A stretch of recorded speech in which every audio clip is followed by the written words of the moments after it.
بلوچستان کے اندر گزشتہ 48 گھنٹے سے جس قسم کی شورش برپا ہے اس نے بالخصوص بلوچستان کے اور بالعموم باقی تمام پاکستان کے عوام کے اندر ایک مسلسل پریشانی اور خوف کی کیفیت ان پر طاری کر دی ہے۔ آج وزیر اعلیٰ بلوچستان سرفراز بگٹی نے ایک پریس کانفرنس کی ہے، کل محسن نقوی صاحب جو ہمارے وزیر داخلہ ہیں انہوں نے بھی ایک پریس کانفرنس کی ان کے ساتھ مل کر۔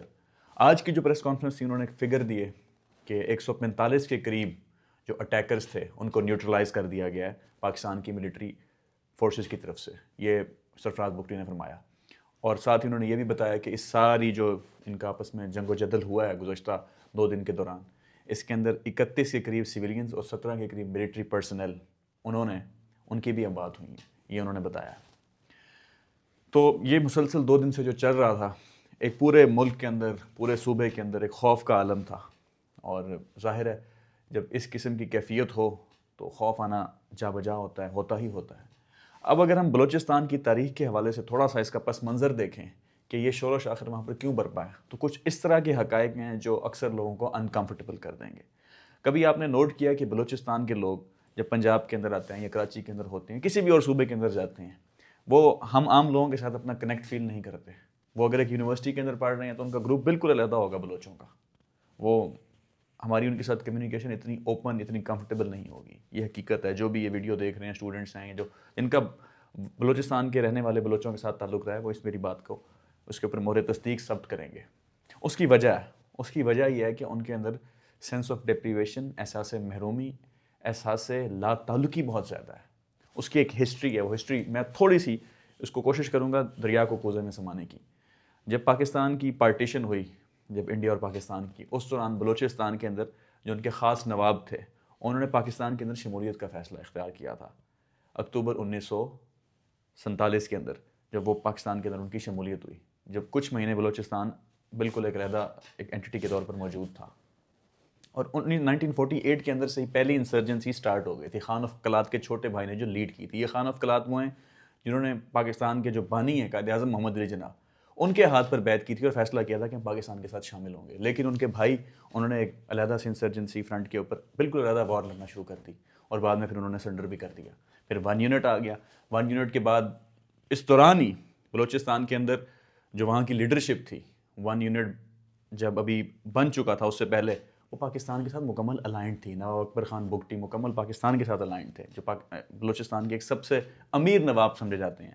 پھر 1959 کے اندر ایک بزرگ نواب زادہ نوروز خان، انہوں نے دوبارہ انسرجنسی سٹارٹ کی۔ جب وہ پہاڑوں پر گئے تو یہاں پر ہمارے جو اس وقت کے طاقتور لوگ تھے انہوں نے پہاڑوں سے نیچے بلایا، ان کو قرآن کے واسطے دیے، بعد میں پھر ان کو جیل کر دیا اور ان کے ساتھ والے لوگوں کو مار دیا۔ اس کے بعد ذوالفقار علی بھٹو کا آپریشن، انہوں نے جا کر بلوچ جو اس طرح کے ایلیمنٹس ہیں ان کے ساتھ آپریشن کیا، ان کو پھر نواب اکبر خان بگٹی نے جب وہ گورنر بنے تو ان کو چھڑوایا پھر وہاں سے۔ یہ تاریخ ہے وہاں کی۔ پھر 80s کے اندر نسبتاً کسی طرح سکون رہا وہاں پر۔ پھر دوبارہ جب جنرل مشرف آئے، جنرل مشرف نے وہاں بلوچستان کے اندر آغاز کیا آپریشنز کا، اور نواب اکبر خان بگٹی کے ساتھ انہوں نے ایک جو وار لڑی، اس وار کے نتیجے میں نواب اکبر خان بگٹی کی بھی موت واقع ہوئی، ان کے ساتھ جو باقی لوگ تھے ان کی بھی اموات واقع ہوئی۔ اس دن سے لے کر اب تک یہ جو گزشتہ چوتھی انسرجنسی چل رہی ہے بلوچستان کے اندر، 20 سال ہونے کو ہیں، 20 سال ہونے کے وہاں پر کسی قسم کی کوئی امن نہیں ہے۔ یہ حقیقت ہے۔ بلوچستان کے لوگوں کے لیے امن معدوم ہو چکا ہے گزشتہ 20 سال سے، تقریباً 2006 کے اندر نواب اکبر خان بگٹی کا جو واقعہ ہوا تھا اس کے بعد سے۔ پھر باقی تحریک بنی، علیحدگی پسند، اعلیٰ نظر بلوچ، وہ ایک طرف لیڈ کر رہے ہیں، اور جو باقی ان کے مسلح باقی بھی دستے ہیں اعلیٰ نظر بلوچ کے ساتھ، ان کے مختلف فرنٹس ہیں جو ان کے ساتھ ہی ہیں، اور وہ پاکستانی ملٹری اس کے ساتھ آپس میں دونوں نبرد آزما ہیں ایک دوسرے کے ساتھ۔ لیکن اس کے اندر سب سے زیادہ جو نقصان ہو رہا ہے وہ ایک عام بلوچستان کے اندر رہنے والے شہری کا ہو رہا ہے، جو اس لڑائی کے اندر پستا جا رہا ہے۔ اس کو کبھی نہیں پتا کہ کس وقت کہاں سے اٹیک ہو جائے اور وہ لقمہ اجل بن جائے۔ یہ تھوڑی سی میں نے آپ کو بریف سی تاریخ بتائی ہے اس کی، اس انسرجنسی یہ کیوں ہو رہی ہے، وہاں پر اتنا احساس محرومی کیوں ہے، یہ وجہ ہے اس کی۔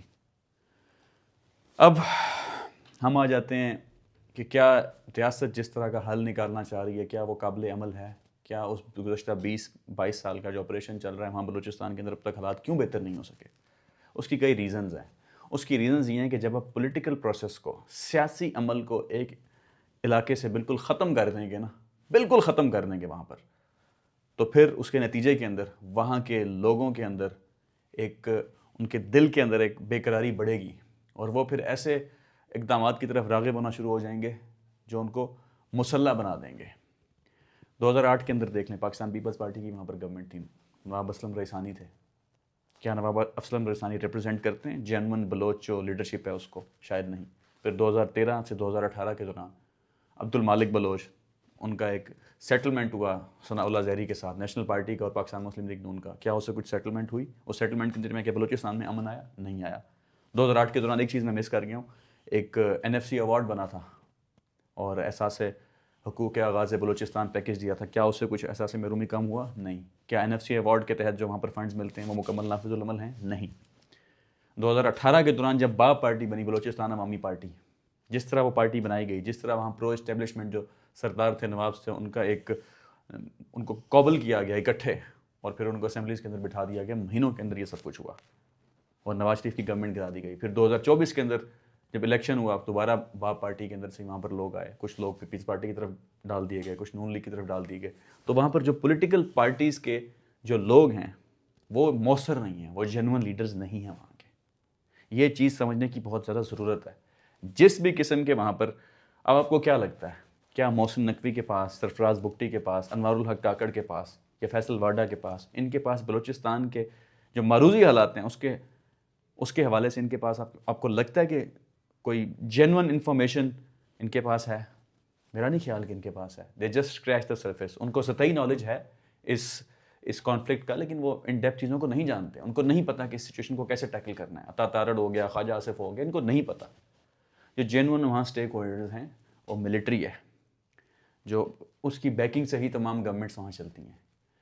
لیکن ہم سب سے بڑا ایشو کیا ہے، جو یہ مسلح نوجوان ہیں جو یہ سارے حملہ کرتے ہیں یہاں پر، اور یہاں سے پاکستان ملٹری دونوں سائڈ سے جو لڑائی ہو رہی ہے، ہم ملٹری کی شہادتیں ہو رہی ہیں یہاں پر، جو عام سولجر ہے وہ جان قربان کر رہا ہے اپنی۔ اس دونوں کی لڑائی کے اندر کوئی بھی ایسا ایلیمنٹ نہیں ہے پولیٹیکل، کیونکہ پولیٹیکل سپیس وہاں پر زیرو ہے، کسی بھی قسم کی کوئی پولیٹیکل سپیس نہیں ہے۔ ایک زمانہ تھا غوث بخش بزنجو جیسے لوگ ان کو جوڑ لیتے تھے، ایک زمانہ تھا نواب اکبر خان بگٹی 70s 80s کے اندر، انہوں نے انہی مسلح افراد سے بندوقیں نیچے رکھوائیں، وہ بھی زمانہ گزر چکا ہے۔ کوئی بھی ایک یونیفائنگ اینٹی پولیٹیکل وہاں پر نہیں ہے۔ جب آپ حالات اس قسم کے کریٹ کر دیں گے تو 14 جگہوں کے اوپر کوآرڈینیٹڈ اٹیکس ہوں گے۔ پھر یہ وہ لوگ نہیں ہیں جن کے تھرو آپ یہ مسائل کا حل کروا سکتے ہیں، یہ بالکل نہیں ہیں وہ لوگ۔ ہاں، اگر آپ جینوئنلی چاہتے ہیں کہ بلوچستان کا ایشو ریزالو ہو تو اس کا کسی نہ کسی حد تک میں سمجھتا ہوں تھوڑا سا جو کردار بہتر مثبت ادا کر سکتے ہیں وہ لوگ ہیں جو وہاں سے مکمل واقفیت رکھتے ہیں۔ آپ رفیع اللہ کاکڑ جیسے لوگوں کو لائیں، آپ عامر رانا جیسے لوگوں کو لائیں، آپ ایاز امیر جیسے لوگوں کو لائیں۔ یہ وہ لوگ ہیں جو وہاں کے مسائل کو سمجھتے ہیں اور شاید یہ مدد کر سکیں وہاں پر جو جس قسم کی شورش برپا ہے، جو وہاں پر جنگ چل رہی ہے، اس کو کسی نہ کسی طرح تھوڑا کم کرنے میں ہیلپ کر سکیں۔ کیونکہ یہ وہ لوگ ہیں جن کی ایک نارمل وہاں پر بلوچستان کا ریزیڈنٹ جن کی عزت کرتا ہے، یہ وہ لوگ ہیں۔ جو آپ لوگ کہہ رہے ہیں یہ وہ لوگ نہیں ہیں۔ محسن نقوی صاحب نے تو فرمایا تھا کہ ایک SHO کی مار ہے بلوچستان پورا جو وہاں پر مسلح افراد ہیں، لیکن ایسا نہیں ہے، اتنا اوور سمپلیفائی کر دیا انہوں نے ان سب چیزوں کو۔ سرفراز بگٹی کو مکمل انڈرسٹینڈنگ نہیں ہے۔ تو پاکستان کے جو جینون سنسیئر لوگ ہیں ان کو چاہیے جینونلی کہ وہ ذرا they should think through this, کہ ان لوگوں کو بٹھائیں، ان لوگوں کے ساتھ بات چیت کریں اور پھر دروازے کھولیں۔ کائنیٹک آپریشنز آپ کر رہے ہیں، ٹھیک ہے، جہاں معصوموں کی جانیں جا رہی ہیں وہاں پر آپ کائنیٹک آپریشنز کر رہے ہیں، آپ کے پاس جسٹیفیکیشن ہے۔ اور دوسری طرف اگر دیکھیں ہم جہاں پر اس شورش کو کم کرنے کی ضرورت ہے، وہ کس طرح کم ہوگی؟ آفٹر آل تو وہ ڈائلاگ کے ذریعے ہی ہوگی نا، تو ڈائلاگ کے لیے یہ وہ لوگ ہیں جو اس کو کم کرنے میں اپنا کردار ادا کر سکتے ہیں۔ میں کبھی ضرور بلوچستان کے حوالے سے ایک طویل ڈاکیومنٹری بناؤں گا تاکہ میں بتا سکوں کہ عام جو بلوچستان کے لوگ ہیں ان کی پنجاب کے لوگوں کے ساتھ کوئی ریلیٹیبلٹی کیوں نہیں ہے، وہ ریلیونس کیوں نہیں ہے، وہ اتنے آئسولیٹڈ کیوں پھرتے ہیں جب پنجاب میں آتے ہیں۔ اور پھر یہ بھی بتا سکوں کہ بلوچستان کے اندر ہائیڈرا ہیڈڈ مانسٹرز ہیں، ایک چیلنج نہیں ہے وہاں، سیکٹیرین چیلنج ایک ہے۔ ہر کچھ عرصے کے بعد ہم سنتے ہیں کہ ہزارہ کی ہم بات ہو رہی ہے، ہزارہ برادری کی۔ وہاں پر ایتھنک چیلنج دوسرا ہے، ایتھرو نیشنلزم جو بلوچ نیشنلزم ہے. پھر تیسرا وہاں پر پشتونز جو وہاں پر بس رہے ہیں ان کے اندر جس طرح کا احساس محرومی ہے. تو یہ 3 چیلنجز ہیں وہاں پر. بلوچستان کو اس لیے ایسے نہیں کہتے وہاں کے لوگ کہ یہ بلیک ہول ہے. یہ 3-4 انتہائی بڑے چیلنجز ہیں جو حل نہیں ہو سکے. اور جو لوگ کہتے ہیں کہ ہم نے بلوچستان کے لیے بہت پیسے دیے، بہت خرچہ دیا، وہ سارے وہ لوگ ہیں جنہوں نے اپنے جو یہاں پر پاکستان لوگ تھے ان کو ہی دیے انہوں نے. اور ان پاکستان لوگوں نے کیا کیا بلوچستان کے لوگوں کے ساتھ؟ کیا وہاں پر کوئی پرائیویٹ اچھی یونیورسٹی بن سکی؟ کیا کوئی پبلک کی اچھی یونیورسٹی بن سکی؟ ایک بلوچستان یونیورسٹی پتہ نہیں کب کی بنی ہوئی ہے، اور وہ بھی اکثر اوقات بند ہی ہوتی ہے. وہاں پر ہسپتالوں کے کیا حالات ہیں؟ جب تک وہاں پر ان کو بریدنگ سپیس نہیں دی جائے گی پولیٹیکل پروسیس کو. بلوچ دماغ جو ہے وہ سیاسی ہے، وہ سیاست کے حساب سے چیزوں کو سوچتا ہے. جب اس کو آپ وہ سپیس ہی نہیں دیں گے تو آپ کس طرح ایکسپیکٹ کر سکتے ہیں کہ آپ جس قسم کے مرضی وہاں پر حالات پیدا کر دیں، آپ دودھ اور شہد کی نہریں بھی بہا دیں، لیکن جب تک آپ اس مین مسئلے کو، اس روڈ بلاک کو حل نہیں کریں گے، پولیٹیکل وہاں پر سپیس کریٹ نہیں کریں گے، بالکل لاسٹ ریزورٹ ہے یہ، بالکل لاسٹ ریزورٹ ہے یہ. اور میں بھی یہ بڑی مشکل سے یہ کہہ رہا ہوں کہ شاید اس طرح کس طرح مسئلے کا حل نکل سکے، جو کہ بہت مشکل ہے. آج سے 10-15 سال پہلے بلوچستان کے جو حالات تھے، وہاں جو مسائل کا حل تھا، وہ والے سارے اقدامات اب کر کے شاید مسائل کا حل نہیں نکالا جا سکتا. تو جو وہاں کے مشیران ہیں، بڑے ہیں، ان کو اپنے ساتھ ملائیں، برائے مہربانی ان کے ساتھ بات کریں تاکہ کچھ نہ کچھ امن کی فضا وہاں پر برپا ہو. نہیں تو یہ سارا سلسلہ جس طرح چل رہا ہے، اس سے عام ایک بلوچ، پشتون یا کسی بھی برادری کا رہنے والا وہاں پر جو باشندہ ہے وہ افیکٹ ہی ہوگا. نہ وہ اپنا مستقبل بنا سکے گا، نہ اپنا حال تو اس کا ویسے بیچارے کا مرا ہوا ہے نا، ماضی بھی اس کا جس طرح کا ہے آپ جانتے ہی ہیں. تو خدارہ کسی طرح اکٹھے بیٹھ کر وہاں کے پولیٹیکل لوگوں کو، جو عزت دار لوگ ہیں، ان سے بات چیت کر کے امن کا دروازہ کھولیں. اور باقی انشاءاللہ جب ہم طویل وہ ایک ڈاکیومنٹریز کا سلسلہ بنائیں گے تو ہم مزید بھی آپ سے اس حوالے سے اپنی معلومات ہیں اس کو ہم شیئر کریں گے. تب تک کے لیے بہت بہت شکریہ.